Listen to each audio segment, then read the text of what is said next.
అదే RTV app వార్తల్ని క్షణాల్లో చదివే అవకాశం ఉంటుంది. ఒక న్యూస్ పేపర్, ఒక టెలివిజన్ ఛానల్ మీ చేతుల్లో ఎప్పుడు ఉంటాయి. మనతో పాటు మైలవరం ఎమ్మెల్యే వసంత కృష్ణప్రసాద్ ఉన్నారు. ఆయనతో సరే వైసీపీకి వెళ్ళనని చెప్పారు. ఇప్పుడు ఏ పార్టీలోకి వసంత కృష్ణప్రసాద్ ప్రయాణం ఉండబోతుంది? త్వరలో నిర్ణయించుకొని తెలియజెప్తాను. ఇప్పుడు దాకా నేను వైసీపీలో ఉన్నాను. వైసీపీలో శాసనసభ్యుడిగా కొనసాగాను.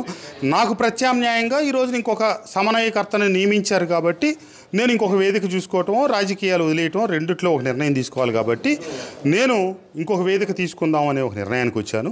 ఆ నిర్ణయానుసారం నా ముందు ఉన్న అవకాశాలు పరిశీలించి ఆ నిర్ణయం తీసుకొని ముందుకు జరుగుతాను. అంటే మైలవరం నుంచి టీడీపీ నుంచి పోటీలో ఉండబోతున్నారు వసంత కృష్ణప్రసాద్, వార్తలు వస్తున్నాయి, దాంట్లో నిజం ఉందంటారా?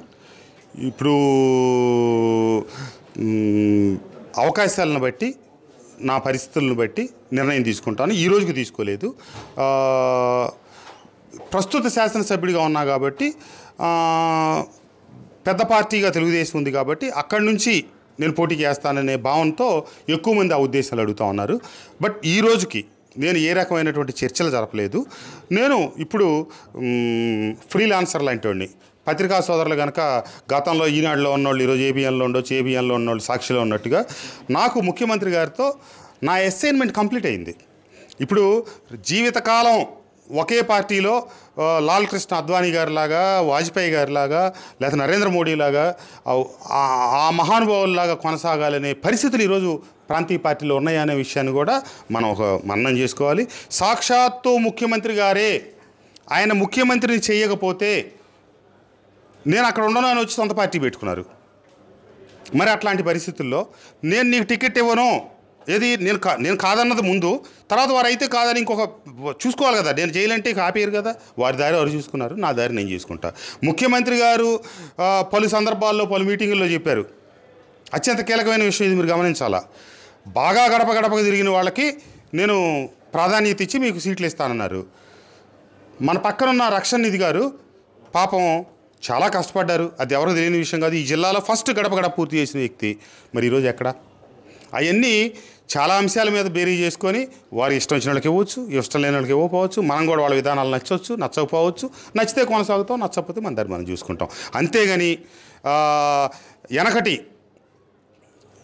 కాంగ్రెస్ పార్టీ లాగా ఇది 100 ఏళ్ల క్రితం ఉన్నట్టు కాంగ్రెస్ వాదిని, నేను కమ్యూనిస్టు వాదిని అని ఈరోజు ఆ వాదాలకి ఎక్కడ కాలం ఉంది?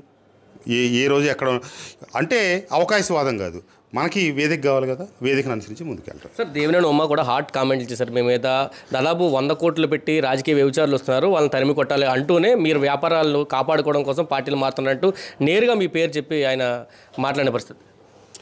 నేను ఇక్కడ ఏ వ్యాపారాలు చేయట్లేదు. నువ్వు ఇంతవరకు నిర్దిష్టంగా వాటి మీద ఏ రకమైనటువంటి సాక్ష్యాలు చూపించలేదు.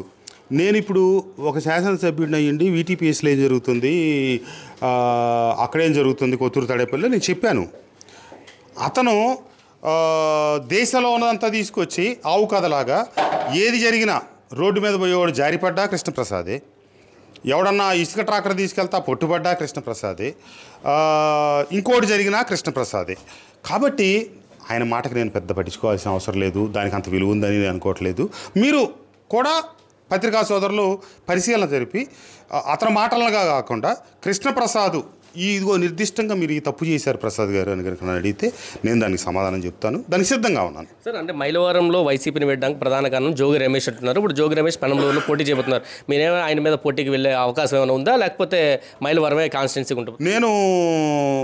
నాకు అసెంబ్లీలో అడుగు పెట్టేదానికోసం జగన్మోహన్ రెడ్డి గారు అవకాశం ఇస్తే అడుగు పెట్టించింది మైలవరం నియోజకవర్గ ప్రజలు. నేను వారికి ఒక 5 సంవత్సరాల పాటు సేవ చేసుకునే భాగ్యం కలిగించిన వ్యక్తులు వాళ్ళు. వాళ్ళతో నా అనుబంధం ఇంకా చాలా ఉంది. వాళ్ళు నన్ను వాళ్ళ కుటుంబ సభ్యుడిగా, వాళ్ళ కుటుంబంలో ఒక వ్యక్తిగా నన్ను భావించున్నారు. అవకాశం దొరికితే తొలిగా అదే కొనసాగాలని నేను అనుకుంటా ఉన్నాను.